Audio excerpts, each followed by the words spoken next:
আমাদের প্রিয় কবি পল্লী কবি জসীমউদ্দীনের জন্ম ১৯০৪ সালের ১লা জানুয়ারি ফরিদপুরের নিকটবর্তী তাম্বুলখানা গ্রামের তার নানা বাড়িতে।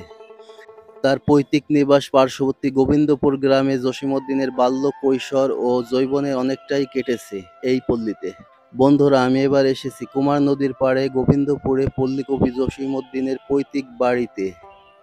জন্মসূত্রে পল্লীর সাথে তার এই নিবিড় সম্পর্কের কারণে তার সাহিত্যকর্মে প্রতিফলিত হয়েছে পল্লীর প্রকৃতি।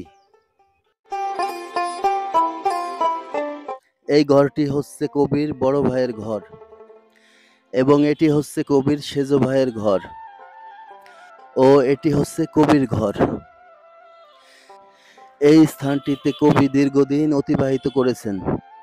আপনারা দেখতে পাচ্ছেন এই ঘরটিতেই বসে কবি রচনা করেছিলেন তার সেই অমর কাব্যগ্রন্থ কবর রাখালি, নকশিকাঁথার মাঠ ও সজনবাদিয়ার ঘাট।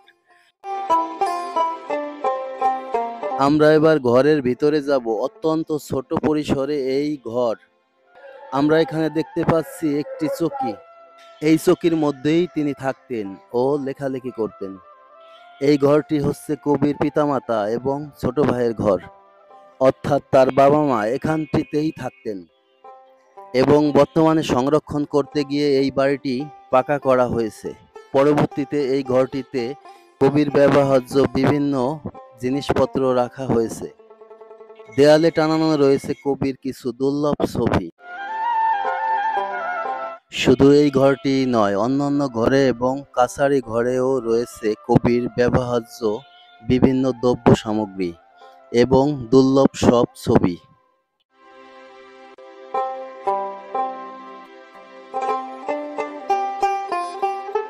জসীমউদ্দীনের কবিত্ব শক্তির প্রকাশ ঘটে ছাত্র জীবনেই।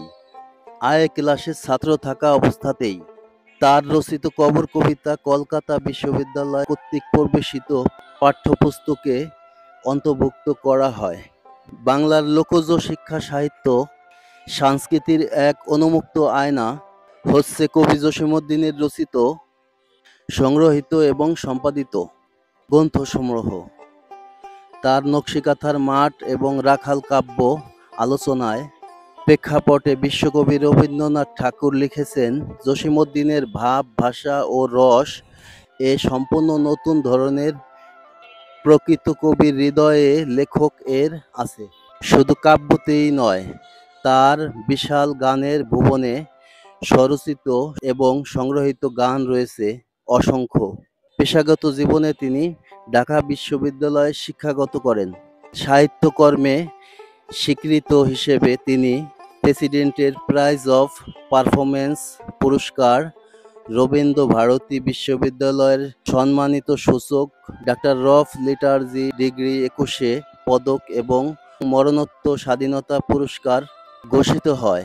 ১৯৭৬ সালে ১৪ই মার্চ তিনি তার নিজের রচিত কবিতার মতো চিরশয্যায় শায়িত হয়েছেন তার নিজ বাসভবনে।